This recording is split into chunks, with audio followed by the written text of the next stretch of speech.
أعوذ بالله من الشيطان الرجيم. بسم الله الرحمن الرحيم. الحمد لله الذي أنزل على عبده الكتاب ولم يجعل له عوجا قيما لينذر بأسا شديدا من لدنه ويبشر المؤمنين الذين يعملون الصالحات أن لهم أجرا حسنا ماكثين فيه أبدا وينذر الذين قالوا اتخذ الله ولدا ما لهم به من علم ولا لآبائهم كبرت كلمة تخرج من أفواههم إن يقولون إلا كذبا فلعلك باخع نفسك على آثارهم إن لم يؤمنوا بهذا الحديث أسفا إنا جعلنا ما على الأرض زينة لها لنبلوهم أيهم أحسن عملا وإنا لجاعلون ما عليها صعيدا جرزا أم حسبت أن أصحاب الكهف والرقيم كانوا من آياتنا عجبا إذ أوى الفتية إلى الكهف فقالوا ربنا آتنا من لدنك رحمة وهيئ لنا من أمرنا رشدا أستغفر الله أستغفر الله أستغفر الله أستغفر الله يا الله يا رحمن يا رحيم يا مالك يا قدوس يا سلام يا مؤمن يا مهيمن يا عزيز يا جبار يا متكبر يا خالق يا بارئ يا مصور يا غفار يا قهار يا وهاب يا رزاق يا فتاح يا عليم يا قابض يا باسط يا خافض يا رافع يا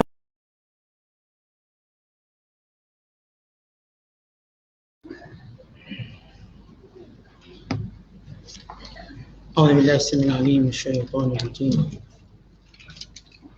بسم الله الرحمن الرحيم. فجمع السحرة لميقات يوم معلوم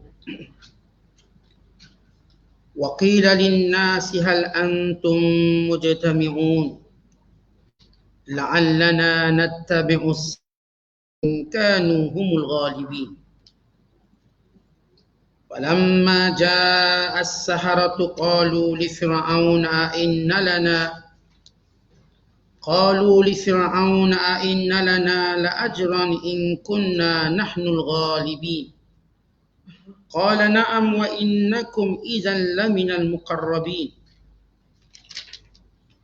Qala lahum Musa alqu ma antum mulkun. فألقوا حبالهم وعصيهم وقالوا بعزة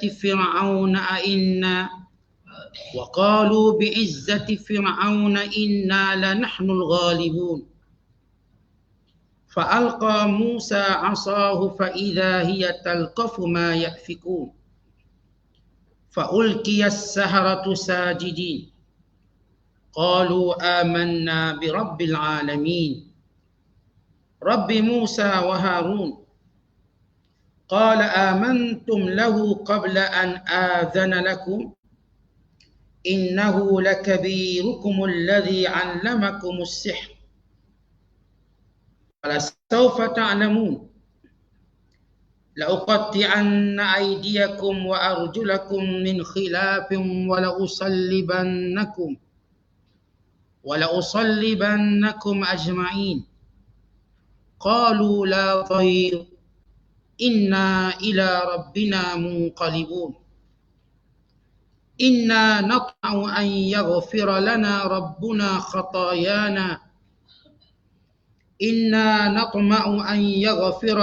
ربنا خطايانا أن كنا أول المؤمنين صدق الله العظيم. Lalu dikumpulkan ahli-ahli sihir itu pada masa yang ditentukan, pada hari perayaan yang termaklum, dan dikatakan kepada orang ramai, berkumpullah kamu semuanya. Semoga kita tetap mengikut agama ahli-ahli sihir itu, sekiranya merekalah orang-orang yang menang. Maka tak kala ahli-ahli sihir itu datang, berkatalah mereka kepada Fir'aun, benarkan kami akan beroleh upah? Kiranya kamilah orang-orang yang menang? Firaun menjawab, benar, kamu akan mendapatkannya. Dan sesungguhnya kamu dengan itu akan menjadi dari orang-orang yang dekat kepadaku. Nabi Musa berkata kepada mereka, campakkanlah dahulu apa yang kamu hendak campakkan. Lalu mereka mencampakkan tali-tali dan tongkat-tongkat mereka sambil berkata, demi kekuasaan Fir'aun, sesungguhnya sudah tetap kamilah orang-orang yang akan menang.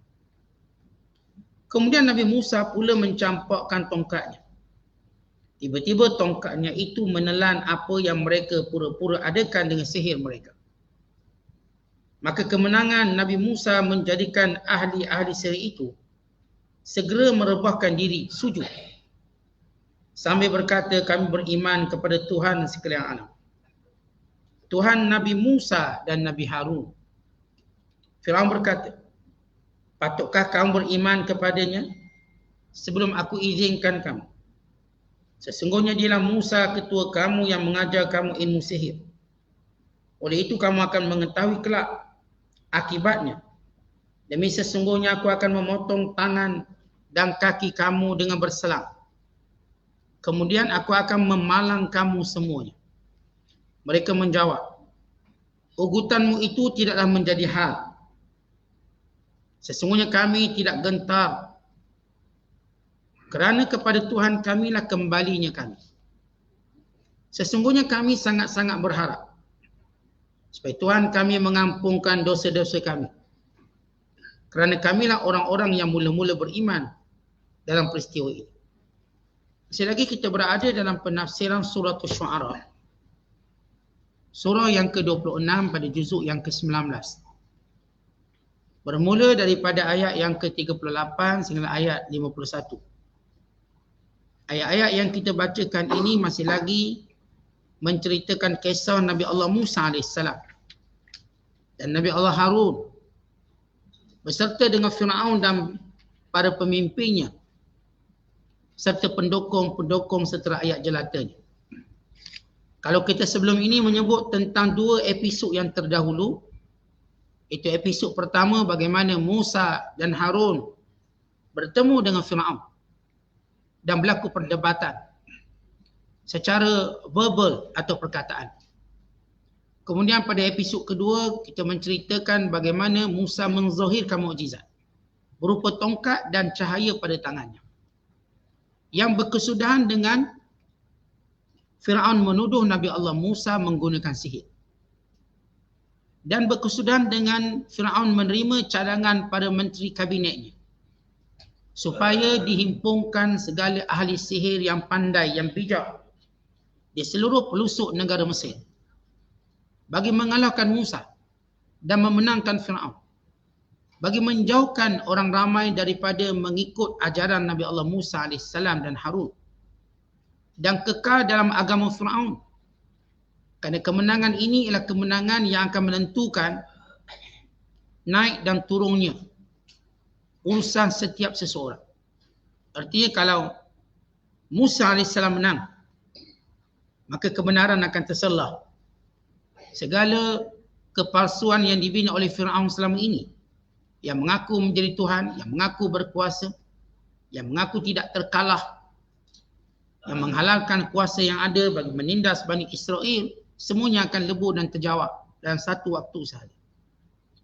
Manakala Musa AS pula akan dikenali pembawa kebenaran, pembawa agama Tuhan, dan membawa perintah Allah SWT untuk diikuti oleh seluruh manusia, yang bukan sekadar kepada Bani Israel, bukan kepada kaum Aqbab atau kaum Kipti. Lalu mereka berjanji untuk bertemu di suatu tempat, bertemu di suatu waktu yang disebut oleh Allah Ta'ala, fajumi'as saharatu limiqati yaumin ma'lum. Maka dihimpunkan segala para penyihir pada miqat, yang pada waktu yang tertentu, yakni hari perayaan pada waktu duha. Pada hari di mana manusia berpusu-pusu keluar dan berkumpul. Kerana kalau awal pagi ada lagi yang tak bangun tidur.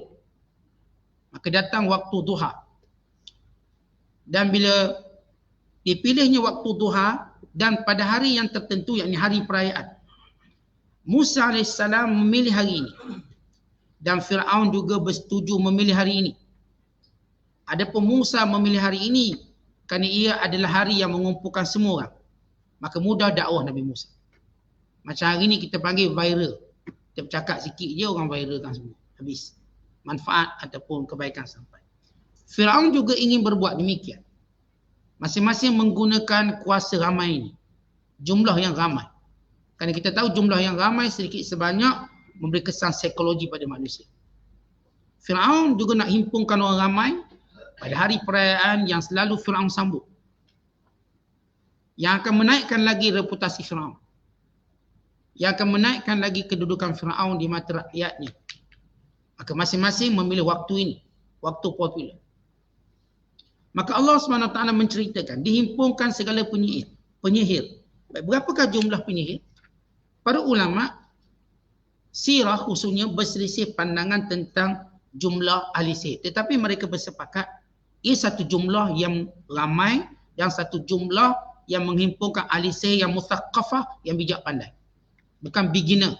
Ini yang ahli sihir yang ada PhD belaga ni. Kalau kita kira level pendidikan hari ni lah. Yang bijak sekali. Yang atas sekali. Bukan baru start belajar. Ini semua maha guru. Setengah ahli sejarah menyatakan jumlah mereka 12,000 orang. Setengah menyatakan jumlah mereka ini adalah seramai beberapa ribu orang. Ada yang menyatakan 12,000 orang, ada yang menyatakan 7,000 orang dan sebagainya. Kata Imam Ibnu Ishaq, jumlah mereka ini telah dipimpin oleh 4 ketua mereka. Yang pertama bernama Sabur, yang kedua bernama Azur, yang ketiga bernama Hathab, yang keempat bernama Musfa atau Musaffa. Ini 4 pemimpin besar ahli sihir. Ini grandmaster mereka. Maka Allah Ta'ala menyatakan dihimpunkan seluruh ahli sihir. Jadi kalau kita perhatikan ayat ini, Allah Ta'ala tak sebut bilangan. Kerana bilangan tu tak penting. Tetapi Allah menyebut dengan suatu gambaran mereka ramai. Laksana kalau kita diugut oleh kumpulan gangster. Gangster ni dia datang 2 orang ke 3 orang ke atau datang ramai. Kalau nama gangster dia akan bawa semua anak orang dia. Bawa semua nak gerungkan. Sebab sebelum dia menang pertempuran, dia nak menang lalu dulu dengan jumlah ramai. Seolah-olah dia disokong. Itu kaedah gangster. Dan itu kaedah orang-orang yang punya kuasa. Dia akan himpun ramai. Maka ahli sihir ini pasti ramai. Tapi kita tidak berpegang kepada mana-mana pandangan yang menyatakan jumlah mereka. Tapi sebagaimana Allah Ta'ala sebut, dia ramai. Kerana itu Allah menyebut perkataan as-sahara. As-sahara ialah lafaz jamak kepada sahirun. Sahirun ahli sihir. Sahirani 2 ahli sihir. Sahara 3 ahli sihir ke atas. Jadi jumlah mereka ramai. Waqila linnas, lalu tersebarlah berita tentang hal ini. Mereka saling menggalakkan supaya datang berhimpun. Kata mereka, hal antum mujtami'un. Hari ini kita pakat berkumpul belaka. Artinya, kisah debat perlawanan Fir'aun dengan ahli sihir ini telah pun diwar-warkan. Telah pun diviralkan. Telah pun menjadi barang mulut ataupun bahan mulut manusia. Dan masing-masing berkata, kita kena pergi, kita kena pergi. Sebab ini menarik. Kerana belum pernah dalam sejarah Fir'aun dicapai. Dan belum pernah dalam sejarah mereka melihat hari ini seorang yang berani, yang melawan Fir'aun, yang orang ni juga dikenali anak didik Fir'aun. Atau anak angkat Fir'aun. Yang dikenali membesar di istana Fir'aun. Maka ini menambahkan rasa keterujaan mereka. Dan demikian juga Bani Israel, mereka juga teruja. Semoga hari ini ialah hari pembelaan mereka. Tidak lagi mereka dizalimi. Kita dapat bayangkan ramai mana yang datang. Jumlah yang datang. Barangkali seluruh penduduk Mesir yang datang. Untuk menyaksikan hari hebat itu. Adapun Bani Israel mengharapkan mereka dibebaskan. Adapun pengikut-pengikut Qibti, mereka ini ingin mengampu Fir'aun untuk mendapat kemenangan.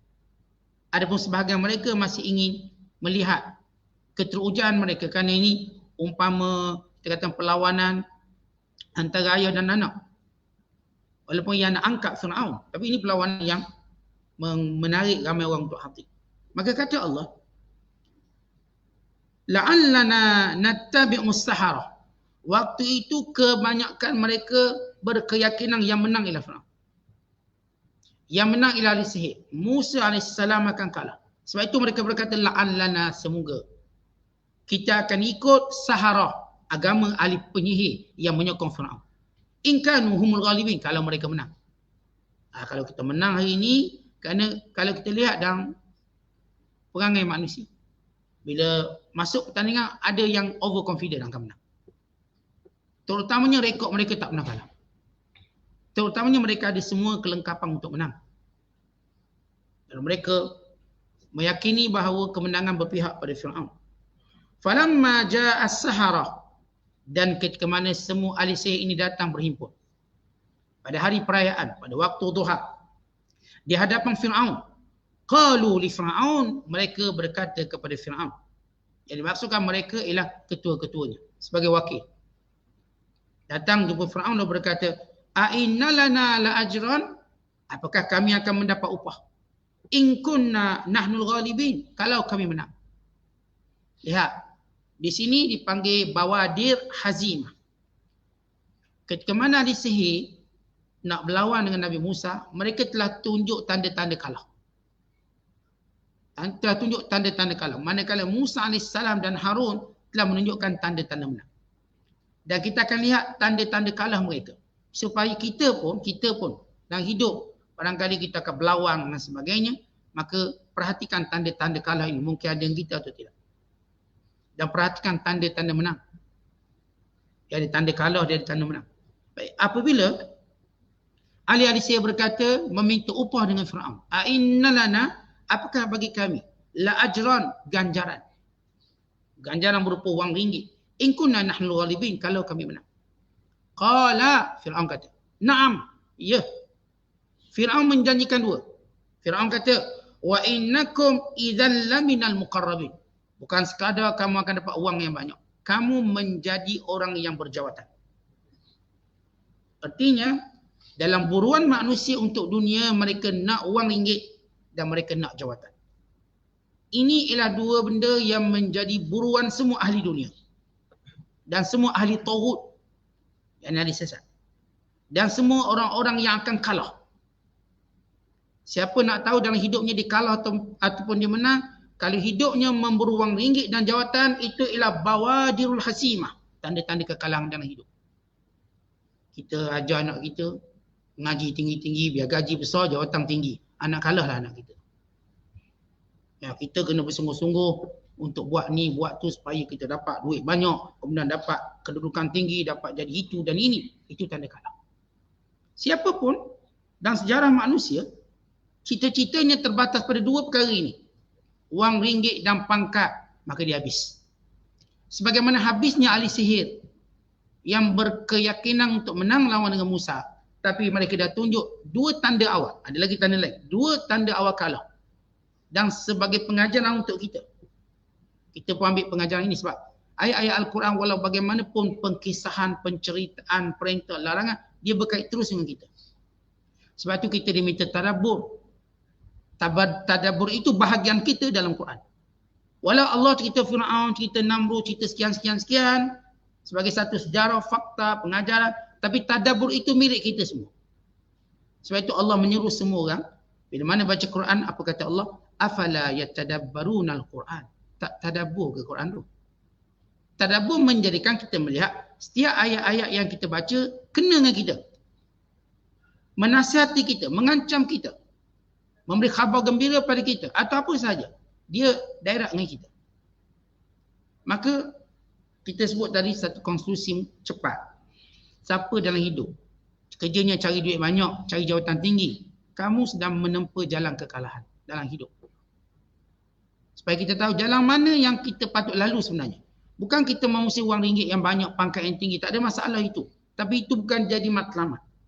Bukan itu jadi buruan. Dan siapa yang memburu kedua-dua ini, maka dia akan mula melawan segala perintah dan hukum. Bukan melawan Tuhan. Sebagaimana saya ini pada peringkat pertama bersekongkol dengan Fir'aun. Melawan Musa pesuruh Allah. Kata Allah, menceritakannya lagi, qala lahum Musa, alqu ma antum mulkun. Lalu saya pun beradab dengan Nabi Allah Musa. Lalu mereka berbicara, siapa yang akan baling dahulu tongkat?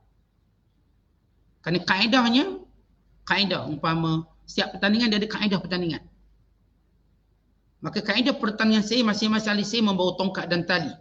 Itu ialah alat ahli sihir. Kalau orang yang main apa-apa sukan, dia ada alat-alat dia. Kalau bola, alat pertamanya bola dia. Bola tadi. Siapa sepak mula dulu? Siapa kalau bahasa kampung saya, siapa sepuk dulu? Siapa yang akan sepuk dulu? Siapa yang mula dulu? Siapa yang mulakan servis dulu? Semua itu adalah peraturan. Kalau ia dipersetujui, itu lebih baik. Maka seluruh ahli sihir, mereka berbincang dengan Musa, siapa yang akan lakukan dahulu. Lalu Musa kata, alqu ma antum mulkun. Kamu baling dulu, apa pun kamu nak baling. Jadi Musa AS dah beri satu benda, kamu boleh baling apa yang menjadi kebiasaan ahli sihir baling, dan apa sahaja yang kamu nak baling. Tak ada hal. Artinya Musa AS membuka dimensi perlawanan tadi dengan lebih luas. Apa pun kemampuan kamu, aku ikut. Walaupun dari sudut disiplin melawan ni kan dia ada disiplin dia. Berapa minit, misalnya kalau masa lah. Kalau berkait dengan alat yang digunakan, berapa kena. Awak, kita main bola, sebelah tu untuk satu pasukan sebelah orang. Kita sebelah orang. Tapi kalau kita okey, tak apa, awak nak panggil 20 orang pun saya tak kisah. Saya kekal banyak ni, awak berapa orang panggil tak kisah. Okay, Musa AS membuka suatu kebebasan mereka. Kerana apa yang Musa akan tunjuk ialah kuasa Allah. Masa kuasa Allah tidak terbatas. Dan kuasa Allah tidak mengikut sebab dan peraturan ini. Maka kata Nabi Allah Musa, alqu ma antum mulkun. Balinglah benda pun kamu nak baling. Tali ke, kamu nak baling tongkat ke, nak baling besi ke, apa pun. Wa qalu, ya, mereka pun memulakan perlawanan ini. Wa qalu, dan ahli sihir itu berkata serentak sebelum mereka memulakan melontar tongkat dan juga tali mereka. Hibah dan usayyah. Itu tali yang menjadi permainan sihir dan juga tongkat.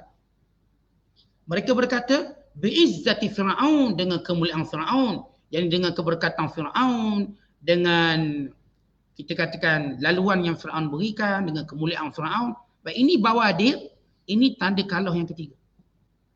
Sebab mereka memulakan sesuatu bukan dengan nama Allah. Bukan dengan bismillah, dengan nama Allah. Bukan dengan Allahu Akbar, Allah Maha Besar. Mereka memulakan kemuliaan manusia. Siapa pun hidupnya meletakkan sandarannya pada kemuliaan manusia, maka dia akan jatuh. Cepat atau lambat. Siapa pun yang sandarkan kemuliaan, ni dengan berkat fulan bin fulan, melihat merujuk kepada kekuasaannya, dia tak lama. Lalu lihat saya kata, bi'izzati Fir'aun, dengan kemuliaan kuasa Fir'aun, inna lanahnul ghalibun, kami akan menang. Dan ini tanda yang keempat mereka kalah. Sebab mereka bercakap secara terlalu overconfident. Mereka tak kata insya-Allah kami menang. Mereka kata kami akan menang. 4 bawadir, 4 petanda-petanda kalah. Supaya petanda-petanda kalah ini tidak juga menjadi cara kita. Jangan kita pula bila nak buat saya confident okey lah. Ni projek ni saya yakin 100% saya boleh. Saya berjaya. Jangan overconfident. Tentu dalam hidup ni tak ada benda pun kita boleh confident. Bila kita tahu tentang kekuasaan Allah. Tapi bukan maksud kita tak boleh confident, boleh. Tetapi kita perlu mengetahui bahawa ketentuan terbesar daripada Allah. Biiznillah. Kalaupun kita confident kerana keyakinan kita pada Allah, bukan keyakinan kita pada kekuatan kita.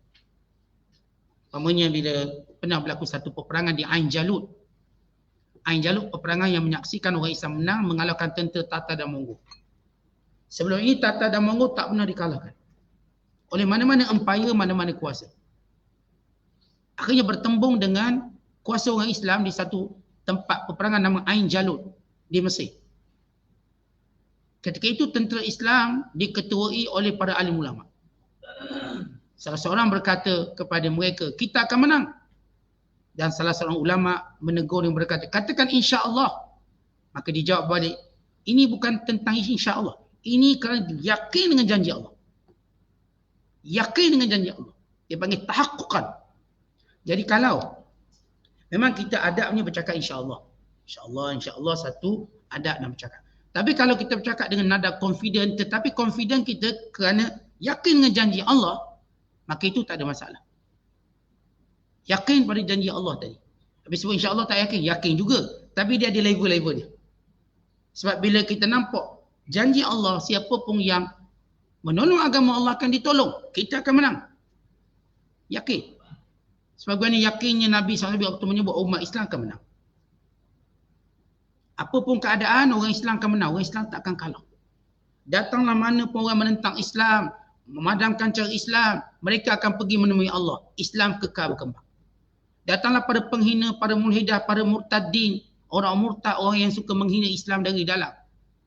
Nafilah apa pun nak nafi Quran, nak nafi Tuhan, nak nafi pahala dosa, nak hidup bebas. Islam kekal berkembang, kamu yang akan mati. Dan kamu menghadap Allah dan jawab apa yang kamu cakap dulu. Islam terus kekal. Tuan-tuan, lahir dalam kehidupan yang kita lihat, orang-orang yang cuba menjatuhkan Islam. Di mana mereka sekarang? Mereka dah tak ada. Islam tetap kukuh. Ini Mustafa Kamal Atatürk. Ubah semua benda. Azan dalam bahasa Turki. Quran tak benar baca. Madrasah ditutup. Imam-imam, semua ulama ditangkap, dibunuh, dipenjara. Islam tetap kekal di bumi Turki, yang tak adanya Mustafa Kamal Atatürk. Lihat, ini agama Allah. Tak ada seorang pun mampu untuk usir agama Allah. Ya, mungkin seketika dia rasa dia amat dan dia mampu. Rupanya tak mampu. Sejarah ni panjang. Supaya kita, ini yang kita nak bezakan antara bila kita sebut insya-Allah dengan seorang menyebut secara tahaqquqan. Keyakinan. Tapi keyakinan Alisir ini bukan kerana dia percaya pada pertolongan Allah, bukan. Tapi kerana dia yakin dengan kepandaian dia. Dan mereka ialah ahli sihir yang tak terkalah. Orang yang yakin dengan keupayaannya, maka orang ni lah tanda kekalahan.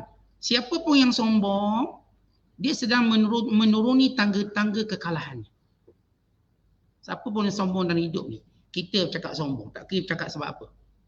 Sebab kita pandai ke, sebab kita kaya ke, sebab kita kuat ke, sebenarnya kita sedang menuruni tangga-tangga kehinaan kita. Jadi jangan cakap sombong. Fa'alqa Musa asah. Dan bila ahli sihir melontarkan seluruh tali-tali dan tongkat-tongkat. Lalu dia menjadi ular-ular yang bergerak. Dengan jumlah yang banyak. Dan keadaan yang menakutkan. Ditambah dengan kepanasan terik matahari waktu itu. Matahari makin panas. Sepanas perlawanan ini. Suasana menjadi panas. Kerana bermula pertemuan waktu duha. Makin berlanjutan. Sehingga makin kita katakan tengah hari. Dan berakhir dengan kemenangan dengan zawalnya matahari. Zawal matahari. Menunjukkan waktu zuhur. Maka ketika mana dilontarkan semua. Dan Allah sebut dalam ayat-ayat yang lain. Walaupun tak disebut secara jelas dalam ayat ini. Tapi disebut tentang ayat yang lain. Bagaimana apa yang mereka lontarkan ini. Bertukar menjadi ular-ular. Firman Allah Ta'ala. Dan surah Taha. فَإِذَا هِبَالُهُمْ وَعِشِيُّهُمْ يُخَيَّلُ إِلَيْهِ مِنْ سِحْرِهِمْ أَنَّهَا تَسْعَى فَأَوْجَسَ فِي نَفْسِهِ خِيفَةً مُوسَى قُلْنَا لَا تَخَفْ إِنَّكَ أَنْتَ الْأَعْلَى. Maksudnya, dan bila mana mereka membaling tali-tali mereka dan juga tongkat-tongkat mereka, maka diperlihatkan seperti ular yang sedang bergerak. Dan ini menimbulkan ketakutan pada Musa. Lalu Allah berfirman, wahai Musa, jangan takut, kamulah yang menang pada hari ini.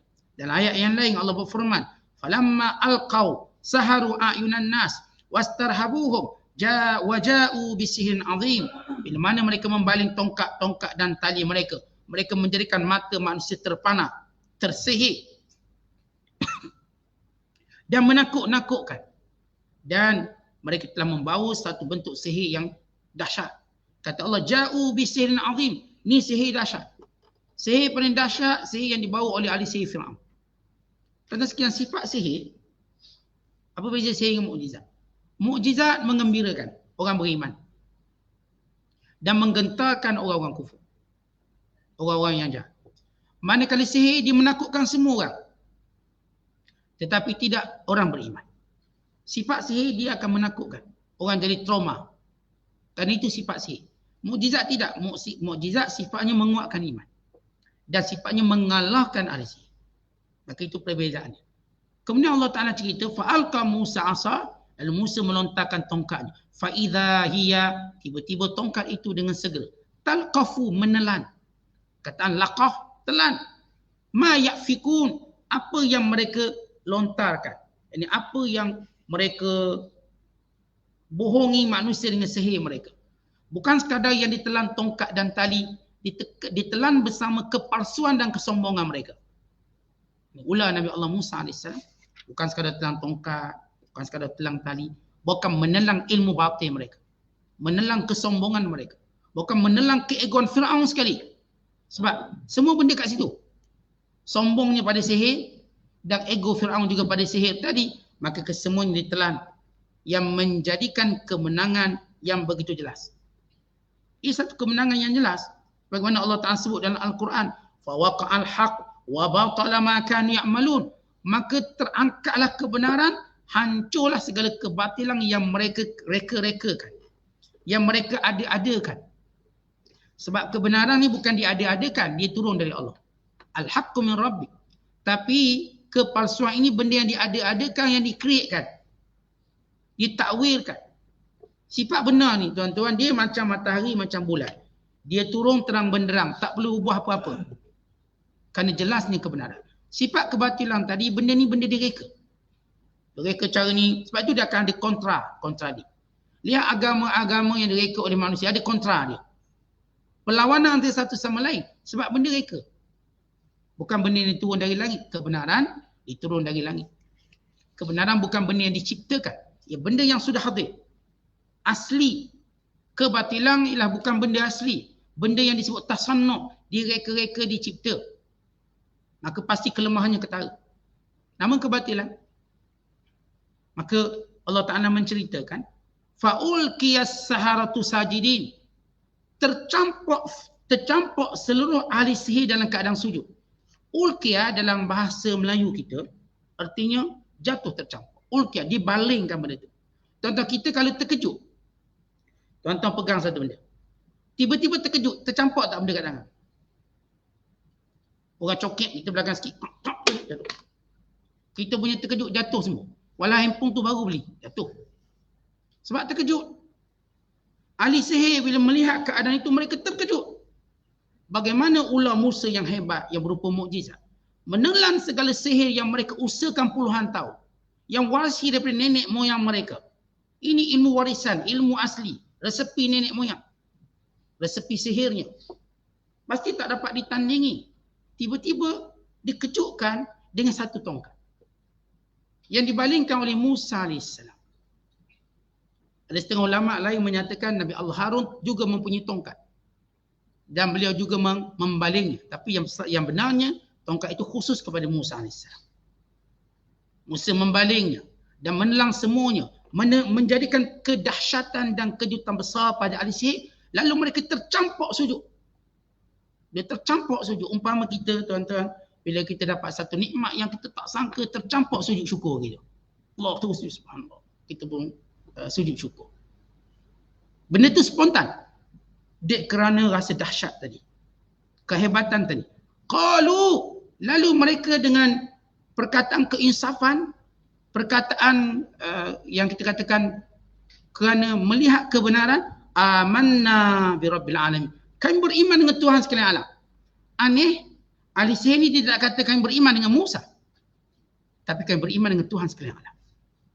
Artinya mereka, Allah terus sebagaimana mereka tercampak sujud, maka Allah mencampakkan terus dalam hati mereka makrifatullah. Terus mereka kenal Allah. Tetapi ini tempoh belajar paling cepat sekali.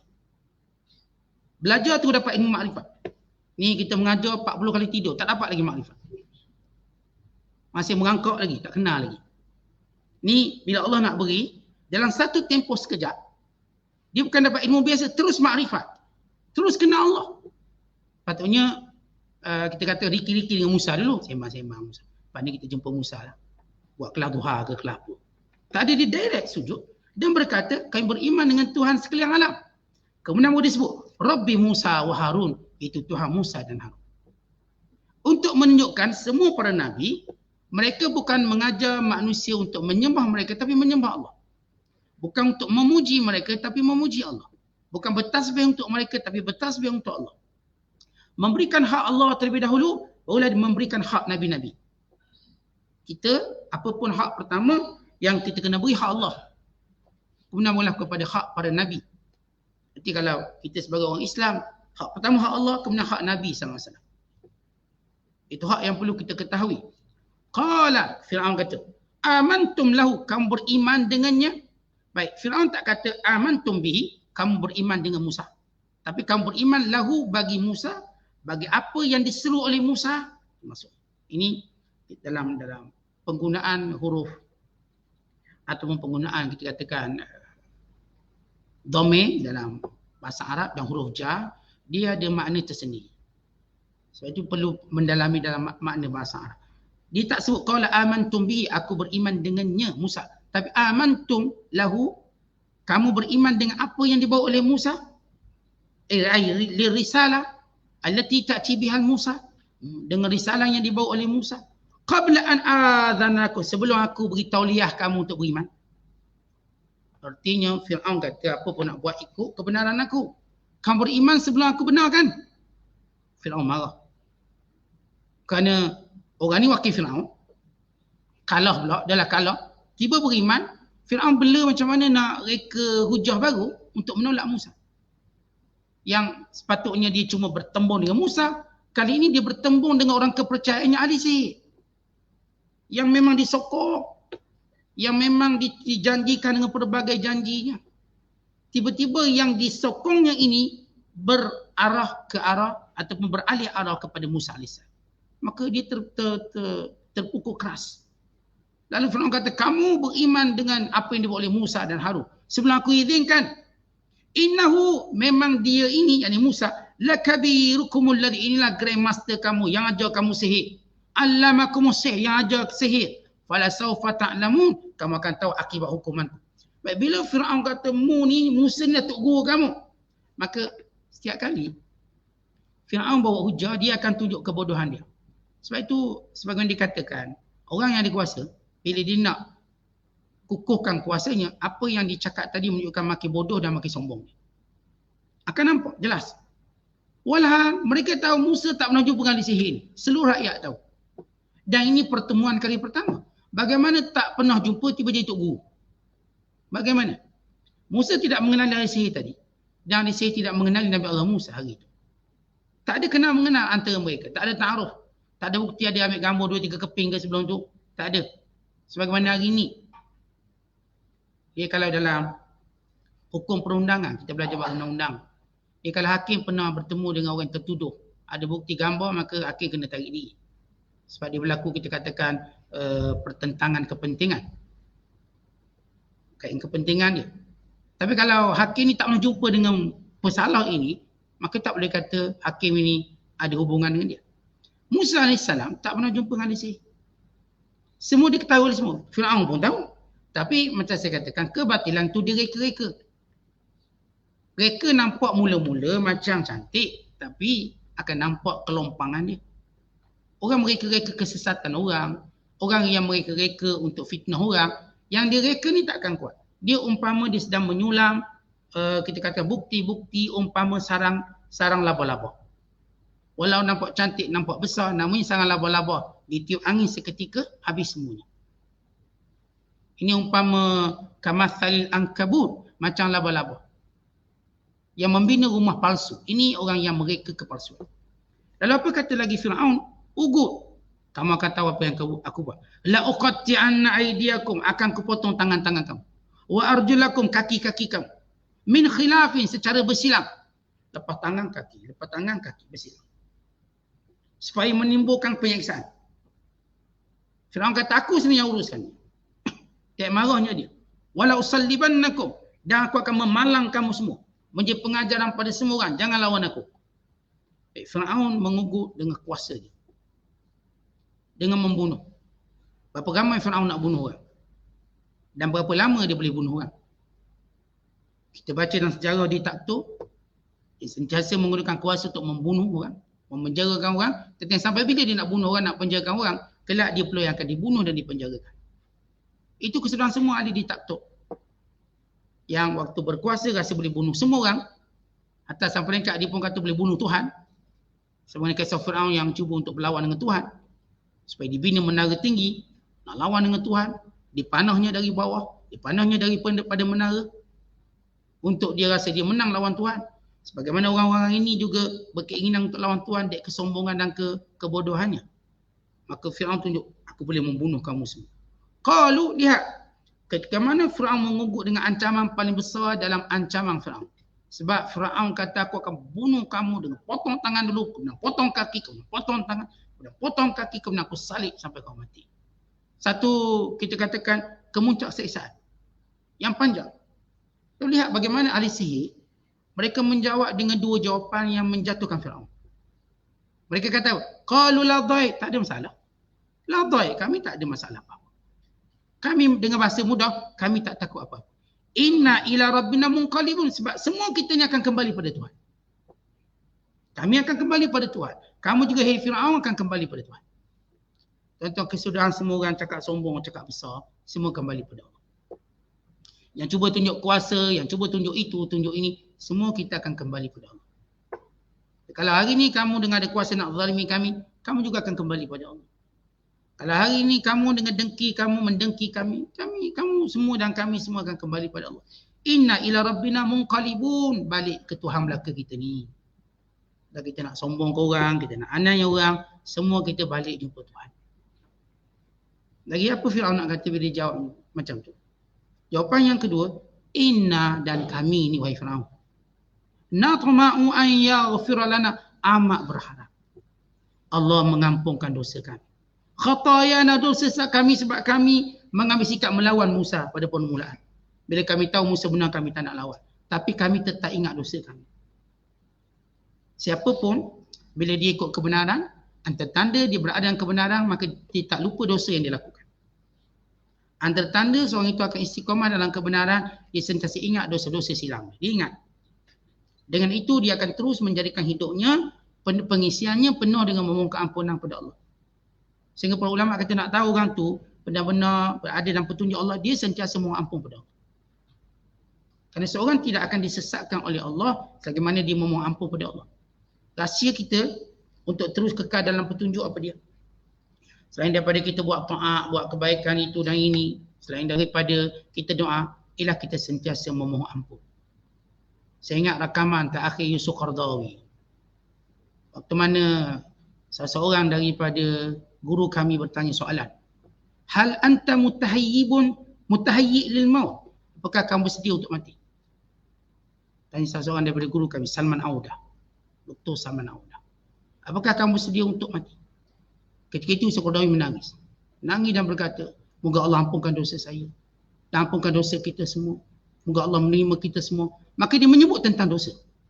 Kerana orang bila berada dalam petunjuk, yang paling dia akan ingat dosa dia. Bukan dia ingat jasa dia. Oh saya, okey bersedia, buku pun banyak kan. Ceramah pun beribu ceramah. Tak, terus ingat dosa. Siapa pun bila dia berada dalam rihab, dalam dakapan Allah, maka dia dengan cepat untuk memohon ampunan Allah. Dan itu juga doa Nabi SAW. Sebab tu kita nilai diri kita balik. Kita ni doa tiap-tiap hari apa benda? Panjang umur, duit banyak. Lagi apa benda? Doa anak berjaya. Doa itu, doa ini. Doa ampun dosa. Itu macam tak ingat sangat Ustaz. Tapi ada juga doa rasa macam tak ingat. Yang ingat sekali doa biar dapat benda dunia. Yang ingat sekali doa benda dapat benda-benda sementara. Contoh kita biar. Dan doa kita yang paling kita ingat ialah minta ampun. Ya saya memang minta juga kesihatan untuk badan, minta kekayaan, minta itu dan ini dalam hal-hal nikmat duniawi. Dan memang kita amat berkeinginan, tapi yang lebih kita berkeinginan ialah keampunan Allah. Sebab kalau orang tahu apa nilai keampunan Allah, nescaya manusia tak akan minta lain melainkan ampunan Allah. Kalau kita tahu tuan-tuan tak ada benda yang paling hebat untuk kita minta dengan Allah, melainkan keampunannya, nescaya kita tak minta benda lain melainkan keampunan Allah. Tapi oleh kerana kita tak tahu, lalu kita sibuk minta benda lain. Minta hal-hal diri kita yang kita tahu akan mati. Kita minta, ya Allah, panjangkan umur kami, panjangkan pasangan umur kami, dan kami dapat terus berasa gembira, bahagia. Maka dia tetap akan berkesudahan. Waktu salah seorang isteri Rasulullah bernama Ummu Habibah atau Ramlah bin Abi Sufyan radhiyallahu taala anha berdoa dalam doanya, Allahumma matti'ni bi zawji wa abi wa akhi Muawiyah. Ya Allah, kurniakan aku keseronokan berpanjangan, kebahagiaan berkekalan dengan suamiku Muhammad dan bapaku Abu Sufyan dan saudaraku Muawiyah. Lalu kata Nabi SAW, wahai Ramlah, wahai Ummu Habibah, kau minta sesuatu yang tetap akan berakhir pada waktunya. Kau minta sesuatu yang tetap akan berakhir pada waktunya. Kita nak bahagia dengan pasangan kita. Sampai bila? Akan berakhir. Salah seorang akan pergi dulu, kau tak pergi dulu. Kita mati dulu atau pasangan kita mati dulu. Tapi mintalah sesuatu yang lebih berkekalan. Mintalah syurga, mintalah terselamat dari azab neraka. Mintalah supaya diampun dosa. Itu benda yang lebih berkekalan.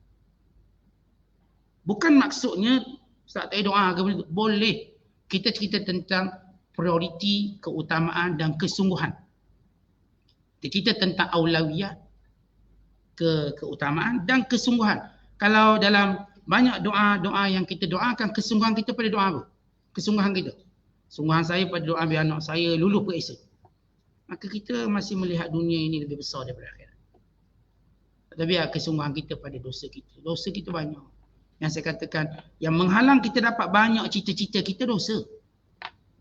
Yang menghalang kita dapat banyak kebahagiaan yang kita cari selama ini, yang kononnya kita anggap dia bersembunyi di sebalik harta, bersembunyi di sebalik pangkat, bersembunyi di sebalik suami, isteri. Seorang bila nak bahagia je minta kaya. Sebab dia ingat kebahagiaan itu bersembunyi di belakang harta. Maka bila dapat harta, dia dapat kebahagiaan yang tersembunyi dalam harta. Tak, kebahagiaan dia tak bersembunyi di situ. Kebahagiaan dia bersembunyi di sebalik pengampunan Allah. Maka bila seorang minta keampunan Allah, dia akan bahagia.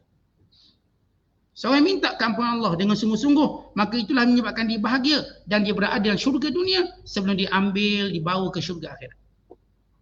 Hidup penuh dosa, bagaimana nak bahagia walau harta keliling pinggang. Walau pangkat tak boleh nak kira, walau pangkat dan segala gelaran kita peroleh atas dunia ini, kita tak mampu. Sebab kebahagiaan tak berselindung di balik benda-benda itu semua. Itu cuma fata morgana. Realitinya, kebahagiaan itu berlindung di sebalik keampunan Allah dan keredaannya. Sebab itu kalau kita minta yang tu, kita akan dapat. Baik, kembali pada ahli sihir. Apa dia minta? Dia minta, ya Allah, yang kami inginkan ialah engkau mengampunkan kepada kami dosa-dosa kami.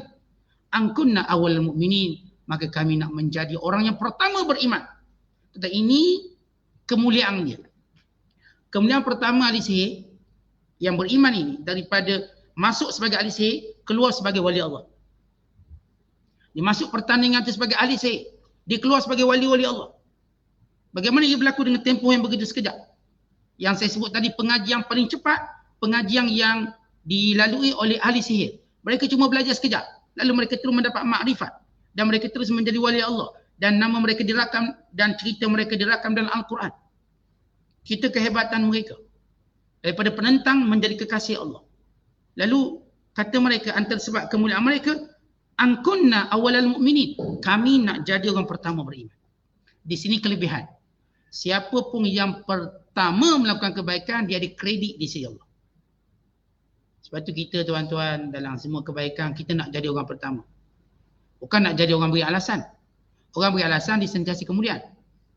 Orang pertama ialah orang yang memang dia akan mengalahkan alasannya terlebih dahulu. Sebab untuk menjadi orang pertama, kita perlu kalahkan diri kita dulu sebelum kita kalahkan orang lain.